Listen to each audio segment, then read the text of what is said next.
खरा हा प्रोग्राम आहे ना आपल्या शहर कार्यकारिणीचा आहे. पण याच्याबद्दल संख्या बघितली ना तर शाखा अध्यक्षांची खरं पाहिलं तर शाखा अध्यक्षांबद्दलच बोलायला पाहिजे, जिथून सुरुवात होती खरेदी. तर आता हा शाखा अध्यक्ष म्हणजे हा खरा रस्त्यावरचा कार्यकर्ता.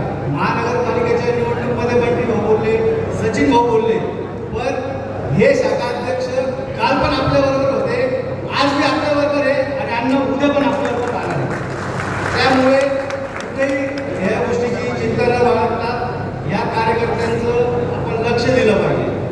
तर आता आजच्या ह्या पद सोहळ्यानिमित्त काही थोडंसं आपल्या ह्या शाखा अध्यक्षांना मला सांगणं आहे. आपण आपल्या भागात शिवजयंती करतो, गणपती बसवतो, दहीहंडी करतो, होळी करतो, रंगपंचमी करतो, हिंदू सणाचे सगळे सण आणि इतर समाजाचे व 12 बोलबालाचे जेवढे संत भक्त यांचे सगळ्यांचे जयंत्या उत्सव साजरे करत असतो.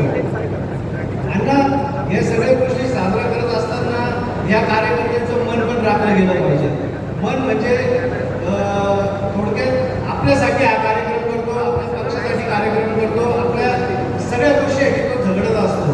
तर कुठेतरी आपण वरिष्ठांना पण मला विनंती आहे की यांच्या पाठीशी आपण गंभीरपणे उभं राहायला पाहिजे. राहिले गोष्ट या सगळ्या गोष्टी मी गेले 20 वर्षापासून करतोय.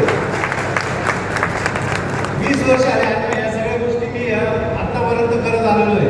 पक्षात सगळे पदं भोगले, त्यामुळे इथपर्यंत आलो. मला तुम्हाला पण सांगणं आहे तर तुम्ही असं जर काम करत राहिलं तर कुठेही पहिल्यांदा तुम्हाला इथं संधी भेटेल. तर हे हा एक पक्ष आहे महाराष्ट्र रोमांस आहे ना, तर तो इथं संधी भेटेल. आणि तुम्हालाही सांगतो कुठेही गचून जाऊ नका. पक्षामध्ये अपमान मान हे गोष्टी होतच राहतात. आता तुम्हाला कालचं एक उदाहरण देतो. मी काल 4 शर्ट आणले आणि सुद्धा भाऊला दाखवले.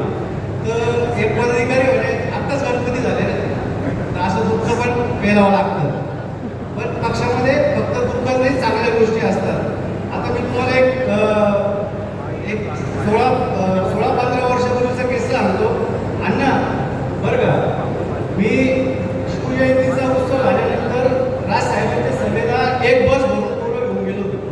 म्हणजे अक्षरशः माझ्या खिशामध्ये तेव्हा 1700 रुपये होते, फक्त 1700 रुपये. आणि जेवणाची व्यवस्था ही नेहमीप्रमाणे आपण जशी करतो तशी मुंबईच्या दिशेने येताच्या दिशेने होती, पण भात खराब झाल्यामुळं ती राहून गेली. आता माझ्या खिशात 1600 रुपये आणि एक बस भरून पोरं, म्हणजे 50 पोरं, त्यांची जेवणाची व्यवस्था कशी करायची मला प्रश्न. पण तरी आम्ही सगळ्यांनी ठरवलं की आपण कमी कमी खाऊन घरी जाऊ. पण ह्या सांगायचा उद्देश असा की चांगले लोक पण भेटतात.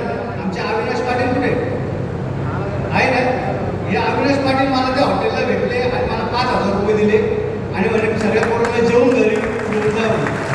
पक्षात असे चांगले पण लोक आहेत तर ते वेळोवेळी एवढ्या वर्षापासून पक्षाला मदत करताय. तर आपण फक्त चांगल्या लोकांची मदत घेऊन या पक्षाला पुढं नेण्याचं काम करावं अशी मी सर्वांना विनंती करतो. आणि आज तुम्हाला पद जे मिळणार आहे त्या गोष्टीला तुम्ही न्याय द्यावा ही विनंती करतो, अपेक्षा बाळगतो. जय हिंद, जय महाराष्ट्र.